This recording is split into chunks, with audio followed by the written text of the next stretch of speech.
The second biggest bank failure in American history is happening right now in our own backyard.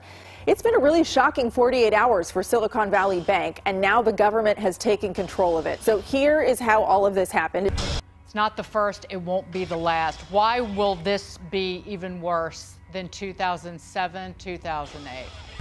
Well, I think it's interesting that everyone's characterizing this as stunning in terms of the speed with which this bank collapsed. I think, frankly, the surprise has been that it has taken this long for something to break. I mean, we have undergone the fastest, most aggressive Fed rate hikes in history. There are recent developments that concern a few banks that I'm monitoring very carefully. Silicon Valley Bank is among the top 20 commercial banks in the entire U.S., according to the FDIC. Its collapse is a huge deal. It's the biggest bank failure since Washington Mutual way back in 2008. You mentioned the most important point of all, and that is something breaking. So are you worried at this moment about something else breaking if the Fed does what it says it still will? There is likely more impact coming from what has happened already. I'd be surprised if there weren't other things that break. I think we'll see a lot more stories like this, and then I do think that the problems will bleed out, as they invariably do, to other parts of the market. I guess what I'm hearing from you is potentially to the regional banks, but don't worry about the big banks so much. Yes, it's exactly. But picture in your mind the credit risk management team and the interest rate risk management team at, say, JP Morgan or one of these big banks in New York. Whereas if you think about the interest rate risk teams at the regional banks across the country, you're talking about interest rate risk and credit risk, especially interest rate risk, that hasn't existed. So they really don't have the risk management hedging practices that the big banks do. And remember, the U.S. Treasury, okay, is pouring money out of these banks, okay? If you can get a 5% T-bill, why, and the deposit rates in these banks are much lower, that's pouring money out of the banks. Frankly, the banks are being very greedy because you can get 5% on a 12-month T-bill, and yet they're holding deposit rates below 1%. So they're going to have to raise those rates if they want to keep their deposits, because deposits are now declining at the fastest rate in several decades. That's an excellent point, Larry. I hadn't really thought of that aspect of it. You can get a much better deal. Why go to a CD? Why to go to a savings account here when you can get a much better deal from the U.S. Treasury? Yes, and so in essence, the Fed is causing this bank run. Today, there was a line of about 50 people waiting in the rain, desperately trying to withdraw their money, but that didn't happen. And our 21 Lehman systemic risk indicators that look at equity and credit point to one of the highest probabilities of a crash in the stock market looking out 60 days. You're saying you're going to see it. We're going to see a crash in the stock market within 60 days? Yes. So I do think this is the tip of the iceberg.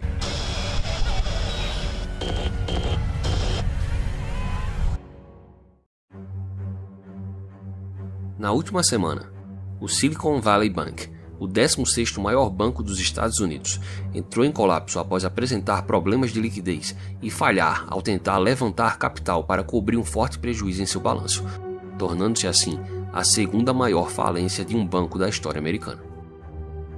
Na última quinta-feira, dia 9 de março, as ações do banco chegaram a cair mais de 60% no dia, o que arrastou as bolsas americanas ladeira abaixo, principalmente as ações ligadas ao setor financeiro, incluindo a dos grandes bancos.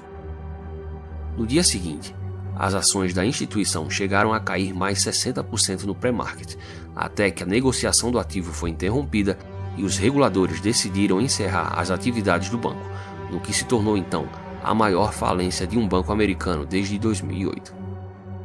Todavia, o Silicon Valley não é o único banco americano com problemas de liquidez. No mesmo dia 9 de março, o Silvergate Capital, este com ligações estritas com o criptomercado, anunciou o encerramento de suas operações e a liquidação voluntária do banco, após o recente colapso do mercado cripto ter provocado enormes prejuízos em seu balanço. Outro banco americano de tamanho considerável que parece estar se encaminhando para o mesmo destino é o Signature Bank, o qual também possui fortes ligações com o mercado de criptomoedas e que de janeiro de 2022 até aqui já perdeu 80% de seu valor de mercado e, assim como Silicon Valley, relatou enormes perdas em sua carteira de títulos. Segundo o FDIC, órgão federal dos Estados Unidos, cuja principal função é a de garantir os depósitos bancários, essa foi a primeira quebra de um banco americano desde 2020, quando, em decorrência da enorme crise financeira daquele ano, 4 bancos decretaram falência. Levando-se em conta o cenário atual de forte aperto das condições financeiras, os 2 bancos que quebraram esta semana parecem ser apenas a ponta do iceberg do que nos aguarda mais à frente, como veremos a seguir. Mas antes de mais nada, peço a você que deixe o seu like, inscreva-se e considere se tornar um membro do canal. Assim, além de apoiar o Econofácil, você ajuda o nosso conteúdo a chegar a cada vez mais pessoas. No primeiro vídeo aqui do canal neste ano, mostramos como o uso da janela de desconto vem crescendo significativamente desde o final de 2022. A janela de desconto é uma ferramenta emergencial do Banco Central que visa injetar liquidez no sistema financeiro, e ela costuma ser utilizada somente em última instância pelos bancos comerciais, pois existe um estigma muito grande em torno do uso dessa ferramenta, de que os bancos que a utilizam estão à beira da insolvência. Portanto, os bancos recorrem a esta ferramenta somente como último recurso. No vídeo, mostramos como o aumento dos juros e a redução do balanço patrimonial do Fed aumenta os rendimentos dos títulos de dívida, como os títulos do Tesouro e títulos hipotecários, os quais costumam compor grande parte do balanço das instituições financeiras. E como o preço desses ativos é inversamente proporcional ao seu rendimento, esses títulos sofreram uma forte desvalorização desde o início do ano passado, à medida em que o Fed realizou o aperto monetário mais agressivo dos últimos 40 anos.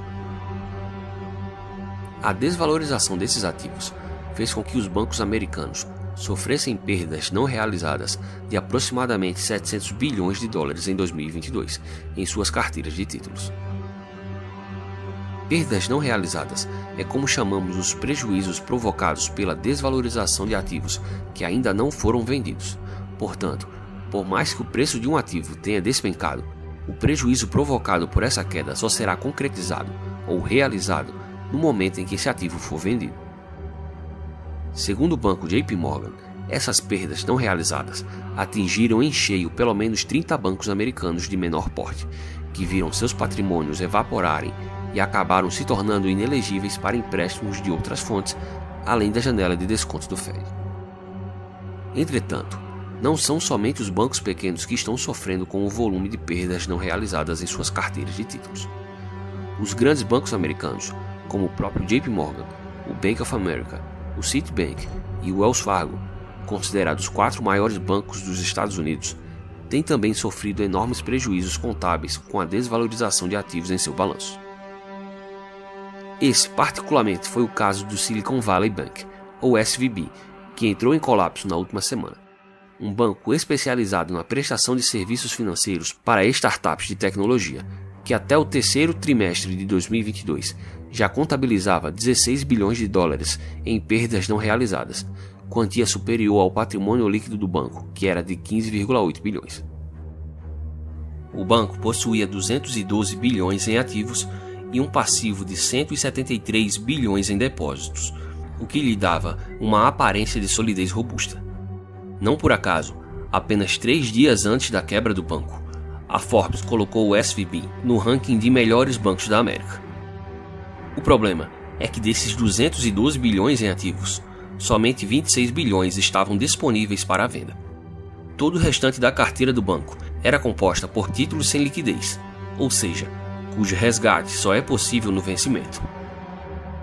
Com as empresas do setor de tecnologia sentindo muito o aumento dos juros, a demanda por saques dos depósitos de clientes do SVB aumentou bastante nos últimos meses, forçando o banco a vender os títulos disponíveis com um prejuízo de 2 bilhões de dólares. Isso acendeu um sinal de alerta no mercado. Para contornar o prejuízo, no início da última semana, o banco havia anunciado uma emissão secundária de ações para levantar capital no intuito de cobrir parte do prejuízo não realizado em sua carteira de títulos, que agora já estava na casa dos 21 bilhões de dólares. Por esse motivo, grandes empresas de capital de risco de alto nível aconselharam suas empresas de portfólio a sacar dinheiro do banco, dando início assim a uma corrida de saques dos seus correntistas, o que acabou culminando na insolvência da instituição na última sexta-feira. O colapso do Silicon Valley, bem como do Silvergate, durante a última semana, ligou o alerta das autoridades para o colapso em sequência não só de bancos menores com perfis de risco semelhantes, mas também de grandes bancos como Bank of America, que possui hoje um prejuízo não realizado que representa 40% do seu patrimônio líquido total. Não por acaso, na última sexta-feira, a secretária do Tesouro, Janet Yellen, convocou uma reunião de emergência com os altos funcionários do Fed e do FDIC para discutir o desdobramento da situação do SVB. Bem como o Fed também convocou uma reunião excepcional para esta segunda-feira. A bem da verdade, a situação do sistema bancário americano atual não é tão sensível quanto a de 20 anos atrás, já que após a crise de 2008, os reguladores restringiram a possibilidade de exposição dos bancos a ativos de risco, além do fato de que nos últimos anos o Banco Central americano inundou o sistema financeiro de liquidez. Liquidez essa que perdura até hoje, como é possível ver através do montante atual estacionado nas reservas bancárias e da ferramenta de recompra reversa do Fed, que juntas possuem atualmente mais de 5 trilhões de dólares. Todavia, isso nem de perto significa que o sistema bancário americano está imune a crises financeiras, como a Janet Yellen chegou a afirmar alguns anos atrás, principalmente no que se refere a bancos regionais de pequeno porte, cujo nível de liquidez atual nem de longe se compara à dos grandes bancos, como é possível ver no gráfico.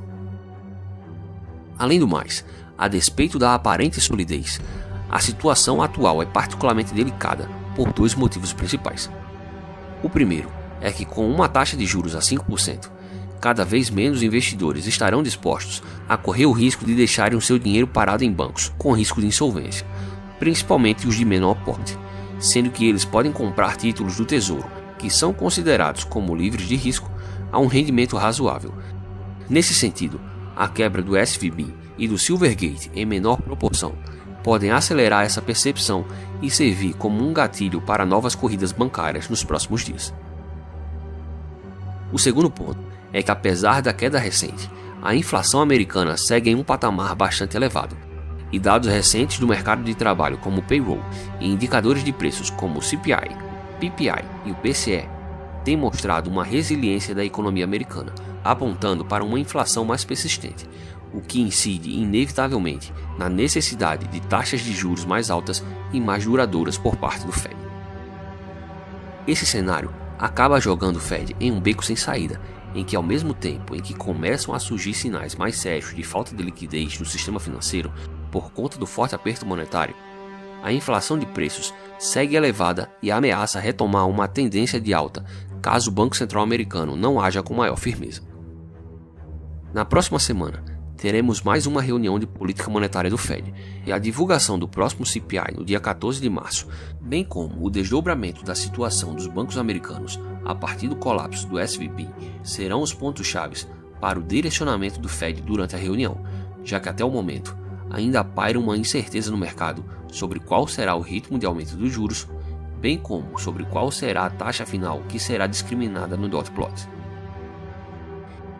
Independente de qual será o direcionamento do Fed, é notório que estamos cada vez mais próximos da eclosão de uma recessão e do fim do atual ciclo de aumento de juros, independente de qual será o nível da inflação, e cada vez mais vai se tornando evidente que a mera possibilidade de um soft landing jamais passou de um delírio coletivo de parte do mercado, iludido pelas promessas de Jerome Powell.